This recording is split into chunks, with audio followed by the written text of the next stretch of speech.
Darren, how do you look back on that draw at Notts County during the week?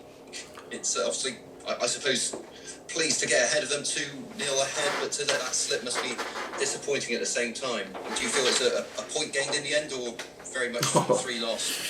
Depends which, but I think before the game, I thought they were a very good Saturday. I thought Notts County were very, very good, and so I think before the game a point would have been okay. It wouldn't have been the end of the world, but you always feel a bit of despair when you're 2 up and you lose that lead, that comfortable lead. And my biggest disappointment Tuesday night was at second half. We didn't come out with the confidence and the real belief of we're 2-0 up, we're playing very well. Let's keep going. Let's keep pushing. We're a team that has to keep pushing. We have to because of our lack of availability in defence. We've got to keep attacking. That's where our qualities lie at the moment. So I was disappointed that we didn't do that. When we did it right, we had some good chances. Nerfield went through. I thought he could have gone round the goalie. That was a big moment for us. And we had a couple of moments where we picked the wrong pass. But that was my biggest disappointment. The second half, we didn't come out and really keep, going. But they I spoke to when I rang Charlie Lee yesterday to see how his body was feeling, really more than anything. The players always offer you a really great insight, and he said, Gaffer, they were like over the top brave because they were 2-0 down. They had nothing to lose, and if we'd have just got that pass right, we'd have cut through them like we did when we got Josh in. And I sometimes think that kind of viewpoint is always helpful for a manager. Yeah. How frustrating is the form almost? Because when you look at it at the moment, it's 1 win in 6, but before that 3 straight wins. Is that frustrating to you? It's what I expected when you do a turnaround in a squad, during the season, which we did, and you bring in lots of young players. Take away Ruben out of that, but you bring in lots of young players. They got to learn. And learning, and development and progression never happens in a straight line. It never accelerates at the same rate. It doesn't keep going and going and going and going and going. You get dips and bumps along the way. You do with senior players. So it's, but it just happens a lot less frequently and with a lot less sort of severity towards it. But that's what happens in development, and you have to do that. But I'm getting boring now. But the 24th back four we named Tuesday night this year in 31 games. We just, it makes it so hard to keep clean sheets and to get that foundation right. We all know league-winning teams, normally the consistent statistic is goals against, and our goals against record's not very good at all. Not very good. Barnett next up. What sort of a game are you expecting against them? Obviously, they're struggling at the moment. Yeah, we don't know. We don't know, kind of who is going to take the team Saturday for Barney. Sometimes that gets a positive reaction, doesn't it? We don't know what players will be available.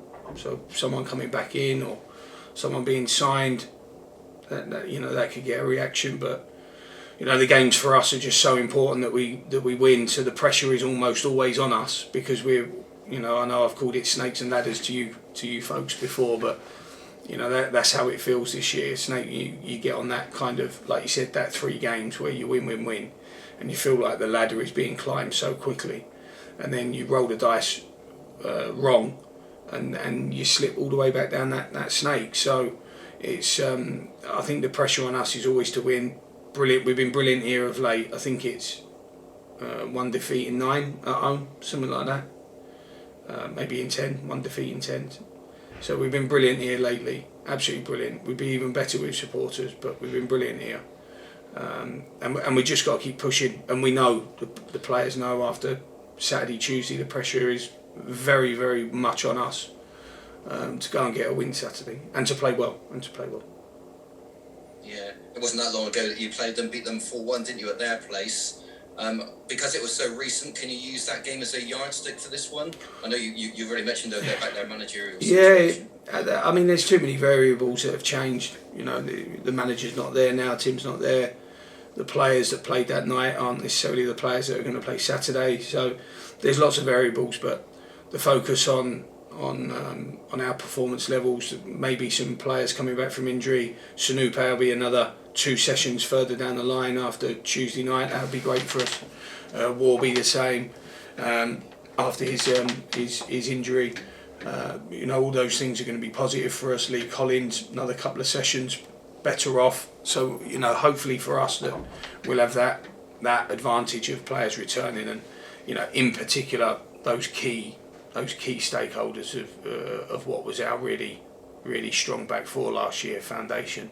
You know, the more we can get those back in the team, and the quicker we can get them back in, the better. So I'm looking forward to seeing medically and physically where we are today, and hopefully we'll be we'll have even more depth to the options that we can use Saturday. But good game. Any game here, we've been good. We've been really good here.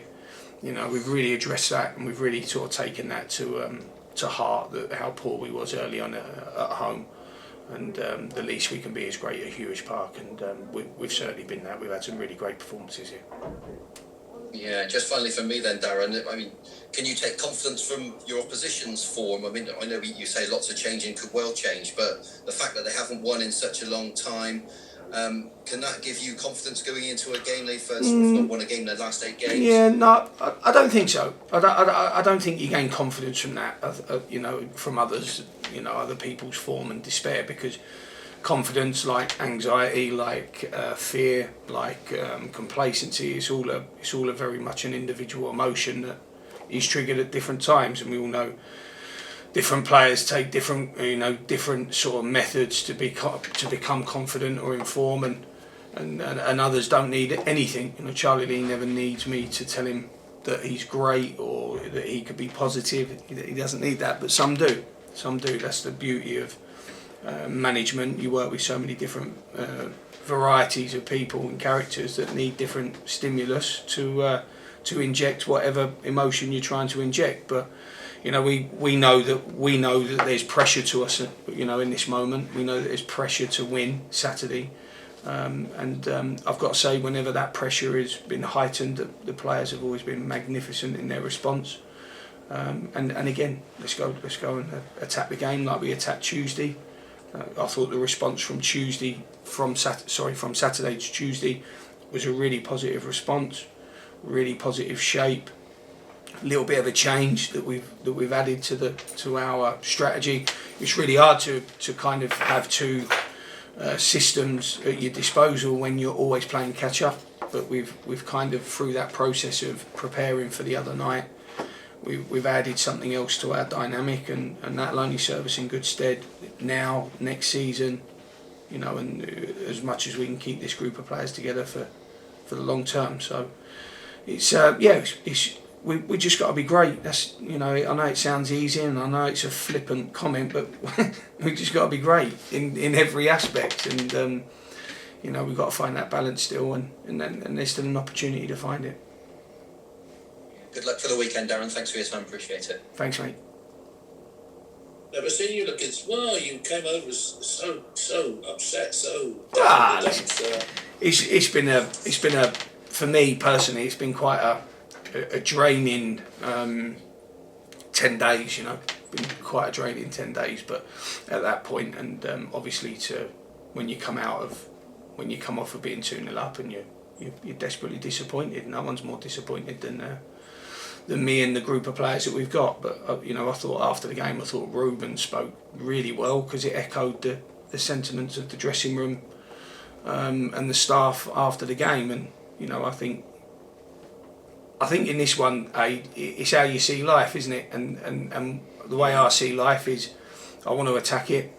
You know, I was at Glenn Roder's funeral 10 days ago, and why would you not attack life?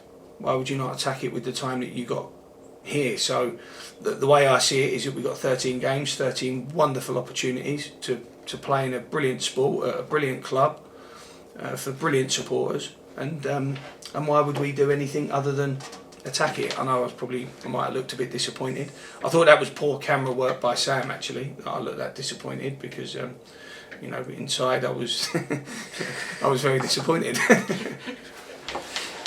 No, it's just out of character for you, that's all, because you're usually pretty bouncy. And, I'm not saying it's wrong to feel disappointed. Of course you feel disappointed, but won the game and you wanted to. Yeah. But we talked about game management a few times in the last few weeks. But is it game management when the first goal that they scored was... I haven't seen them, so I'm talking from what I've been told, but I gather the first goal was a bit of a world. Yeah. It was a very good goal. Yeah. But the second one wasn't. No. Yeah. You can't compensate for a worldie, though, can you? I mean, well, that's not game management. It's just good and bad defending, isn't it? I mean, I thought the first goal when I watched it back. He's facing his other goal. He's facing his own goal, 19 yards out maybe, and he uses his weak kicking foot and bends it in the top corner. I mean, they happen. But it's funny, isn't it? They only really happen to players of real quality. Do you know what I mean? It very rarely happens to the rubbish ones. It always happens to, and he's a good player. And the second goal is nothing to do about game management. It's just crap defending. I mean, absolutely bog standard crap defending. There's no way to undermine it or undersell it. It was just really bad defending, really. But we will not defend optimally until A, our best defenders are fit. It's just common sense, and B, we can get them playing regularly together without any disruption. And that's been the biggest. I signed Staunton at the beginning of the season to kind of be always ready if Charlie, Lee Collins or Wilkinson were ever injured, and Staunton was the first one to go with a long-term injury, so that was our cover done. Then Wilco with his long-term one, and Collins has struggled for fitness all year. I mean, that planning and reasoning behind the planning looks absolutely crap now, doesn't it? It looks rubbish, but that was what we did. But when you lose them all, you lose them all. You've got to try and find a way. I know you can't compensate for injuries. I mean, they happen, and it's just a fact of life. But you certainly seem to have had one hell of a lot of injuries this season. But is it the worst season you've ever had? Ever, yeah, ever. Well, I mean, I think we had 9 out Tuesday. I think we had, including all of them, Lawson, and all of the list, Murphys and things like that. Obviously, Matthew came off. I don't know if you know that Matthew came off with with a problem with his hamstring. Tuesday night, I didn't. It's the last player I wanted coming off the pitch. I thought he was magnificent Tuesday, and Ruben as well came off. I wanted to keep the group on there because they were in a physical flow, and sometimes when you put subs on, it's hard for them to catch their breath and get to the speed of the game. And it was an intense game, and it was a high pressured game. But losing Matthew, I didn't want to lose him for more than what we should do, so that was precautionary, and the same with Ruben. But yeah, the only thing when you get injuries, there's two ways of looking at it. One, you can say it's really unlucky and you're unfortunate. Yeah, okay, that's something. Or you can look, sort of deeper and look at the evidence and say, okay, does the infrastructure support, robustness? Does it support resilience? Does it support players being available more often than not because we've got an outstanding sports science department or a wonderful physio department, so that you can look at those two reasons and listen, most of the time it's a bit of both. You need a little bit more in your infrastructure, and you need the big man up there to look down a little bit more favourably on those moments. But we all know what Wilkinson means to the football club. We haven't seen the best of Josh Staunton, which is a real shame because he's a wonderful player, really, really good player. And Lee Collins has had a really turbulent, injury-packed start, stop, get going, no, come back, start, stop type season. But like I said, I think you can always look at the two things. I think you can look at the kind of the spiritual one, if you want to call it that. I'm not sure I'm ever been labelled spiritual, but you can always look at luck and fortune, or you can look at the evidence of science. And you know, I've said to you quite a lot, Aid, management's all about just doing the math, working out the problem and moving on. And it's hard to do a back four without 4 defenders. Yeah, but you've got 13 games left, as you say. Let's be positive. I mean, Absolutely. 13 games, that's 39 points maximum, which I would like to think would get you into the playoffs. Yeah, I don't even know how many you'd need this year. It's been a very, very strange division. We've obviously played a lot of games. We've played, I think, Saturday, Tuesday now for 11 weeks. I think that's probably been the most gruelling period that a team has had in the National League. You're taking COVID breaks and things like that. So it works for you and against you, but you know, we've certainly gone through a real long time now without the necessary defensive components, in my opinion, that you need to really mount a serious challenge. But I love that attitude. 13 games to go. Let's go and try and win every point imaginable, and that's what we'll carry on trying to do. And we'll be positive with it. I still love this young group's development and progression. You know, I really like what I saw from Charlie the other night, even though he's a senior player, his attitude, his tenacity to want to win. I really enjoyed that, and I liked watching their response. You know, whenever you see a response from a group of players, you see care, don't you? You see care and you see pride, and you see that devotion to what you're trying to do. And I saw that Tuesday, and whether you win games or lose games, when they show that, I'm more than happy with them, more than happy. So, what is the injury situation now then? I mean, are any of them likely to be, fit? Well, if you take the game the other night, Ruben feels better than Matthew. Matthew's probably a little bit more of a doubt than Ruben. Obviously, like I said, Sanupe's had a little bit more time. He only had 1 training session before we put him on the bench Tuesday night.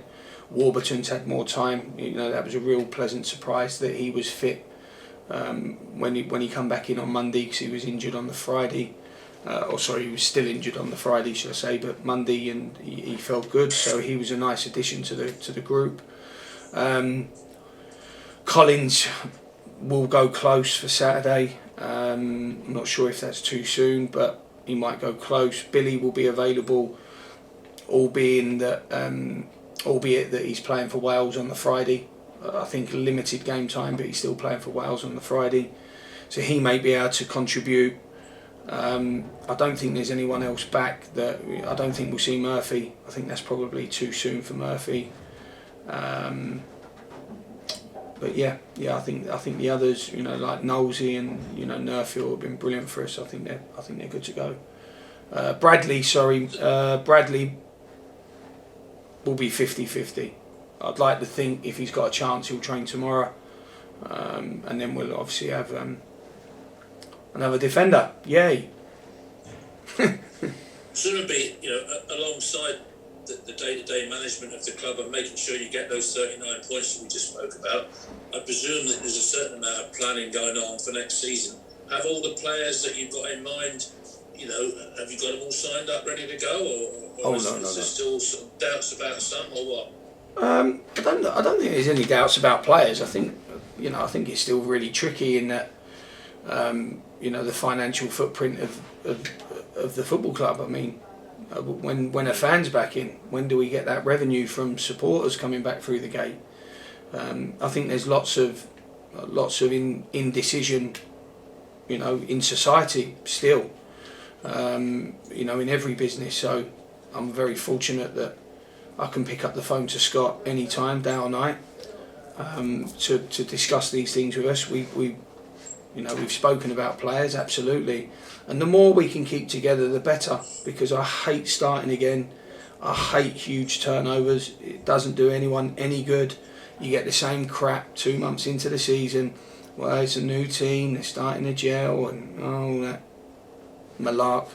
So the more we can keep, and the more we know, and the more we can afford, the better. When I first come in, we started our recruitment late because of the takeover. Last year we did our recruitment late because of COVID.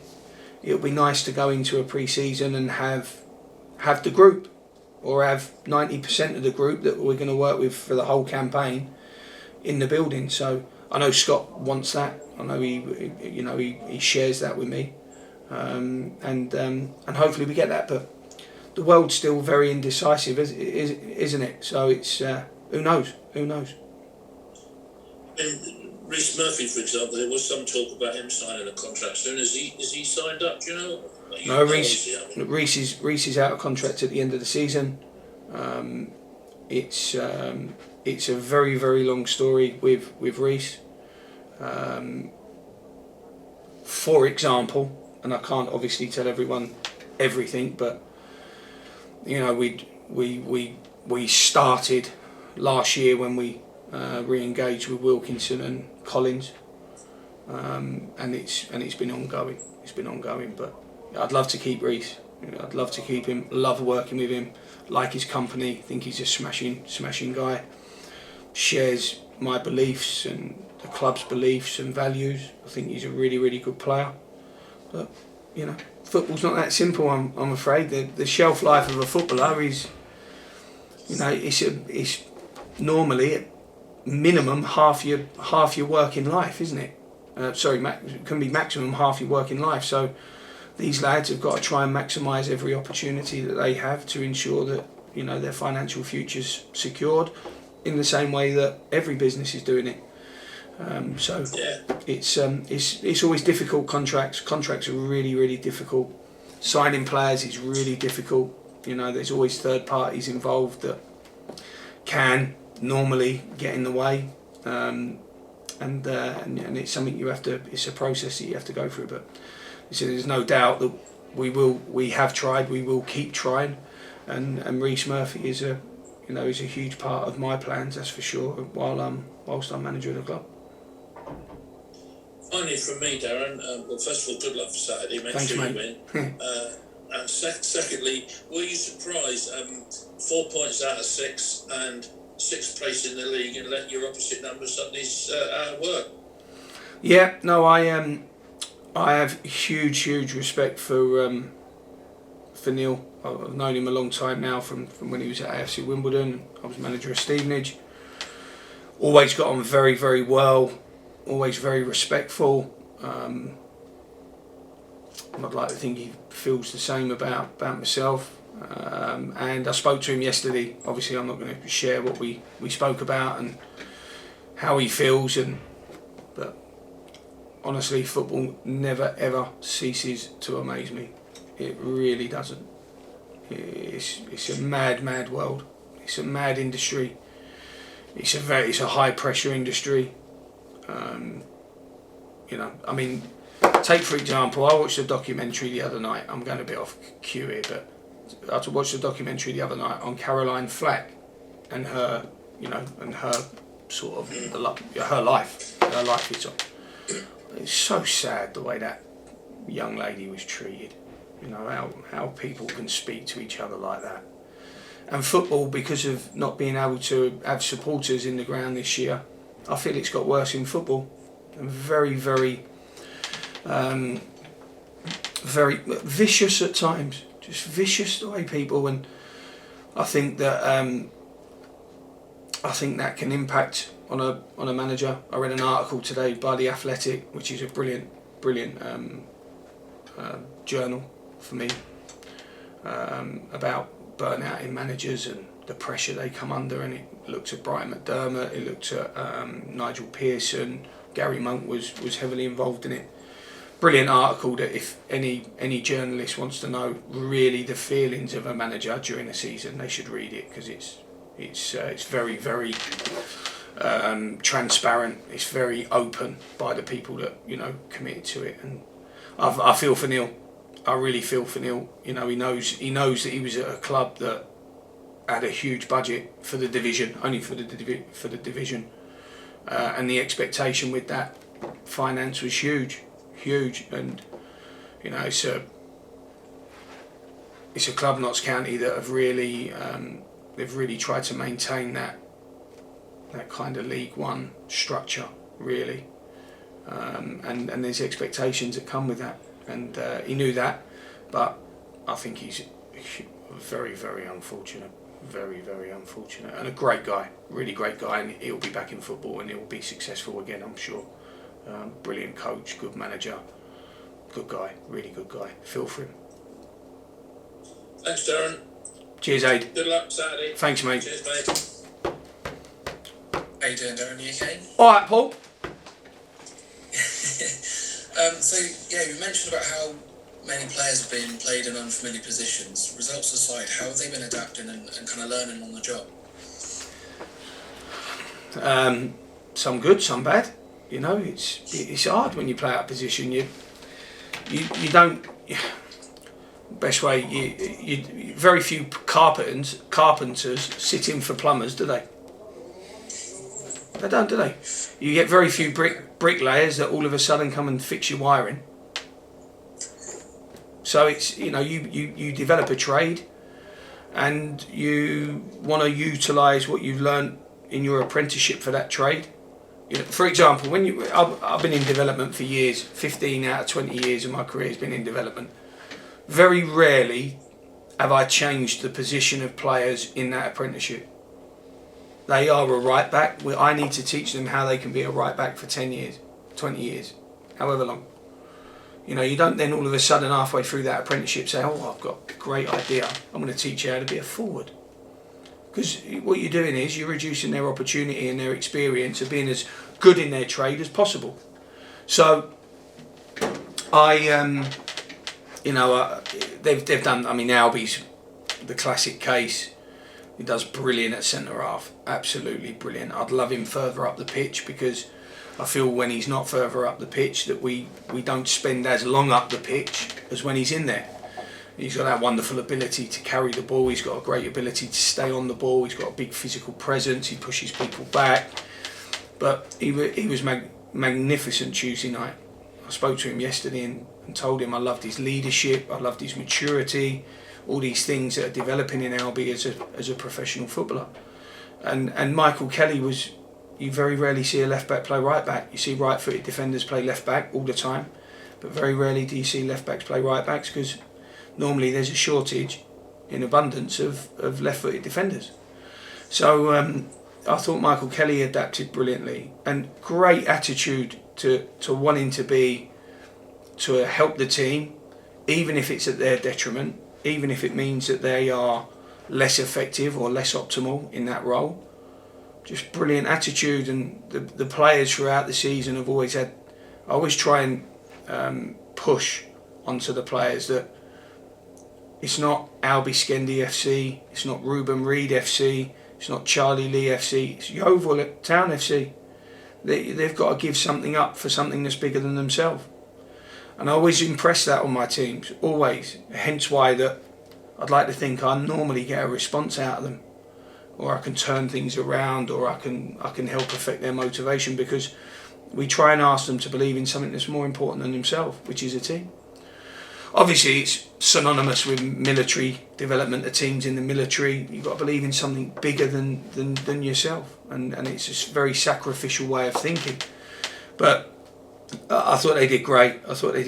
You know, the boys that stepped in and did those jobs. But really, I signed Josh Staunton to do that, to be able to kind of play right back, centre half, central midfield, even left back. But the poor sod's been out for 19 years, so it's you know, it's been difficult. He was going to be the ultimate Mr. Versatile for us this year, but we haven't been able to obviously get him out there as much as we'd like. But great attitude from the players and professionalism, you know, Albie and Michael Kelly in particular. And how much are you looking forward to having a Tuesday off? You wouldn't believe. Like I said, the last couple of weeks have been particularly draining personally, but you know, for the players to be able to, you know, it's a great opportunity that Tuesday to rest and recover the players that have had that 11 weeks twice a week. I mean, I think Albie's been in every game. Albie, Max Hunt looks so tired. Even mentally he looks tired. To be able to give them boys a kind of reprieve from the battle, You know, especially Max, it's his first campaign playing week in, week out. Same with Alex Bradley, same with Knowlesy, same with Josh Nerfield. You know, they're all playing their first campaign. Even Quigley hasn't really played a full campaign with anyone. So to be able to kind of give them that rest and recovery would be great. And then on the flip side, it would be nice to really push Warburton, Sanupe, Collins, you know, Wilkinson to get a little bit fitter. All of those boys that have been out for a while, to really push them on and try and get them to a point where physically they're as optimal as the others. And that means they'll obviously play a bigger part in games and play more minutes and have a greater, you know, contribution to wins.